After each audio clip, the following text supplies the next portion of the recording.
If you're like me and you want to train martial arts while still maintaining an aesthetic physique, then this video will give you the exact process to do so. My name is Joe, and over the past 2 to 3 years, I've really enjoyed training different martial arts such as kickboxing, Muay Thai, and Brazilian Jiu-Jitsu. And during the process, I have still managed to make progress with my physique, or at a bare minimum, at least not let my gains fall off a cliff. I mean, I don't have many, but you know, at least we're holding on to something. The first thing you need to understand is that you're not going to have the best of both worlds. You're not going to be as aesthetic as the guys who only have to focus on lifting weights, and you're probably not going to be as good at martial arts as the guys who only spend time on the mats. But this doesn't mean that you still can't see progress. In the past, I have not accepted this reality, and it has left me disheartened with the progress that I'm making in the given martial art at that time, leading to me not actually showing up to training for long periods of time.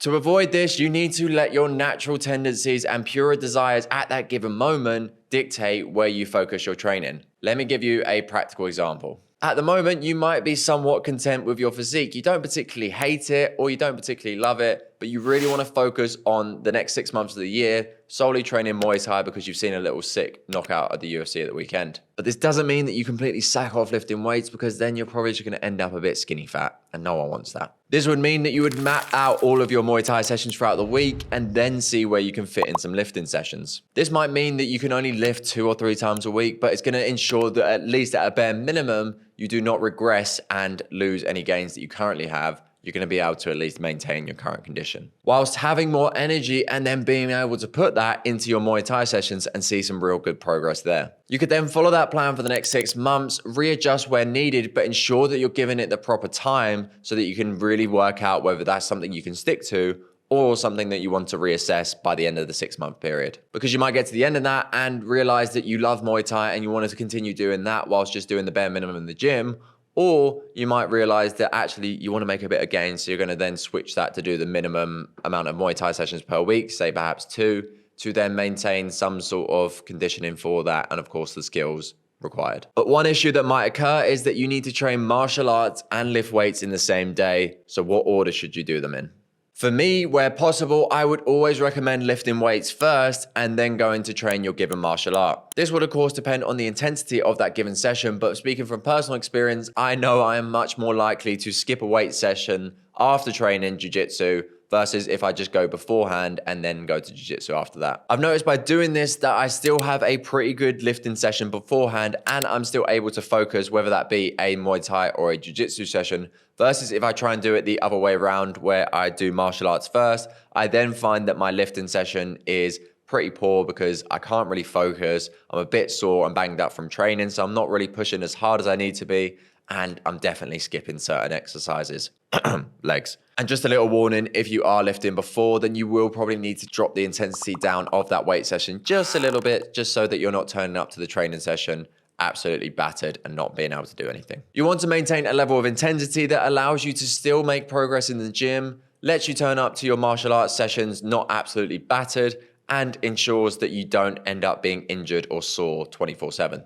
We'll touch on injuries and feeling sore a little bit later in the video, but first we need to address probably the biggest factor, and that is going to be your diet. There still seems to be a bit of a weird culture around martial arts of 2 extremes, one being that someone is dieting for perhaps an upcoming fight or a match, and they're being super strict and restrictive, versus someone who is just casually training, who turns up to training, trains hard, but they feel like because of that, they can just eat whatever they want and smash a Domino's pizza after every single training session. But how do you think that's going to help your performance in the gym and on the mats? Probably not a lot. You're going to have to maintain that energy output every single week just so that you do not turn into a fat, hot mess. And you're going to have to spend more time off the mats because your recovery is so poor that you just feel sore and not really fresh for any single training session, which of course is going to halt your progress even further. But of course, please do not misinterpret what I'm saying. You do not have to eat like someone like Cristiano Ronaldo. You're probably not a professional athlete watching this. So from time to time, of course, you can eat some junk and processed food. All I do recommend is probably just being a bit of a fucking adult about it. Eat plenty of protein. Try not to always binge eat after a training session. Ensure that you're always hydrated before, during, and after your training sessions. And don't be a 4-year-old who just refuses to eat any fruits or vegetables.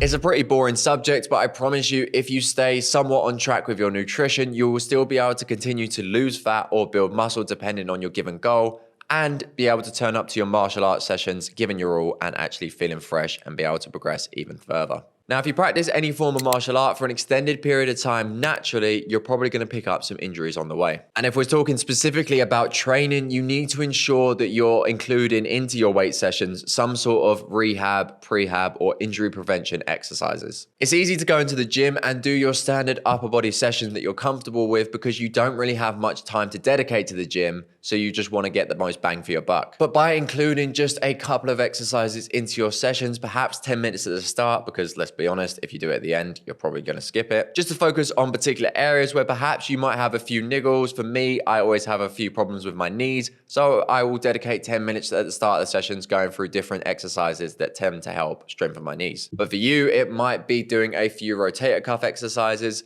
Ultimately, you know your body best, so please, please, please add these into your weight sessions, as I said, probably at the start. By doing this, you're going to significantly decrease the chances of you getting injured. Unfortunately, you can't completely prevent it, but it's going to mean that you're probably going to spend more time on the mats. And because of this allows you to play the infinite game of progression rather than little short bursts, having to take extended periods of time off because you keep picking up the same injuries. Now, as I said, you definitely can't prevent injuries in combat sports as so many unpredictable things happen, but you can do your best to try and prevent it as much as you can. Now, if you have any specific questions on your scenario, then of course, let me know in the comments below and I will do my best to help. But in the meantime, if you want to watch any of my other videos, you can click here or, of course, hit that subscribe button to see more.